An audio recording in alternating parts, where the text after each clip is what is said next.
Hi, fourth graders. I'm back. Sorry, this is a little late. Oh, there's Mikey. Hi, Mikey. And Katie's here too. Hello. Anyway, I'm just here to give a little bit of an overview of what we're going to be doing in class today. Remember, we're going to keep it short. Remember, if you are stressed, do not feel like you are obligated to do every single thing on here. Even if all you do is watch these videos, that is fine. Now, last week I neglected to do our saint of the week. So today, since we are very close to a certain saint's favorite feast day, I thought I would start with that. So, coming up on October 22nd is the feast of Saint John Paul II.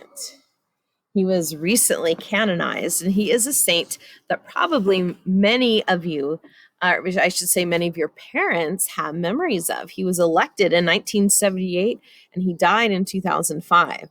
So he is one of the few saints that we actually have pictures and videos of. Pope St. John Paul II was different, and it was a good different. When he was elected, he was the first non-Italian pope that had been elected in a few hundred years. So it was very strange. So if you know anybody who remembers when he was elected, you should ask them what they thought. Because you could even go on YouTube and find old footage of when he was elected, and they were trying to figure out how to say his last name because it was Polish. But John Paul II ended up reigning for almost 25 years. What does that mean? It means he was pope for 25 years. And he did some things that other popes hadn't done before. One of the biggest things was that he traveled. Before, many popes they might travel every once in a while.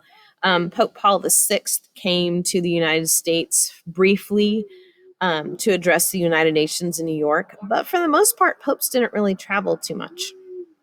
Well, JP2 changed that. He went to every single continent. He went everywhere. He visited people everywhere. I don't know. I don't think he went to Antarctica, Katie.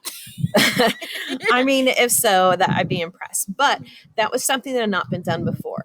In my book, I have just incredible images of him visiting kids from all over the world. This is one of my favorites. But everywhere he went, he just had a great joy for the gospel and a great love for Mary, and he just spread it wherever he went. Okay, so I have this very nice picture of him. And one of the chants that we used to say at World Youth Day was, John Paul II, we love you. It was cool. Pretty funny. Yeah, it was. Yes, we would say that, and so I went to one of the greatest works that John Paul II did was that he inaugurated what are called World Youth Days. When he was a priest, he really loved being with young people, children, high school students, college students, and he really saw what they could do for the church as well. And he really believed in taking time to be with them. So when he became Pope, he organized what was called World Youth Day.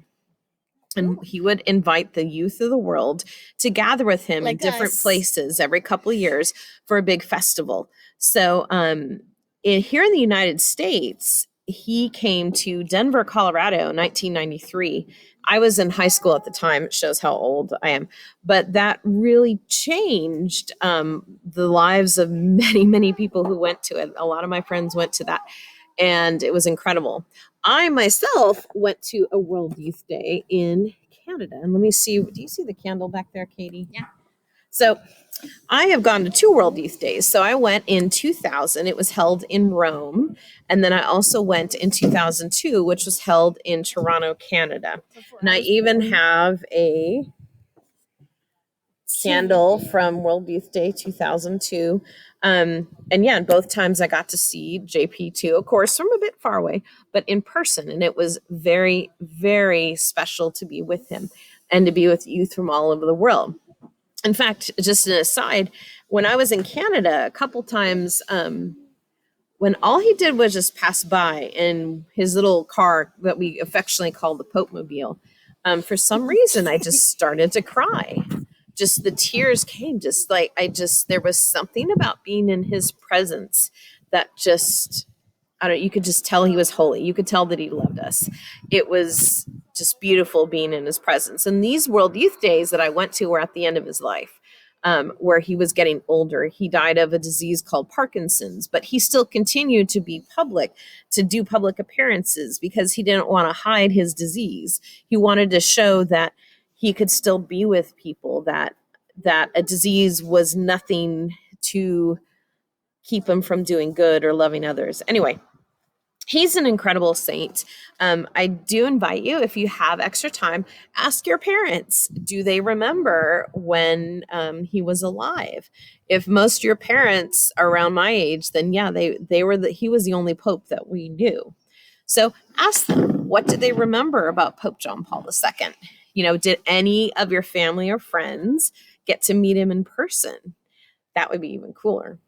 So anyway, so St. Pope John Paul II, pray for us. All right, so I am going to go ahead and play a quick video.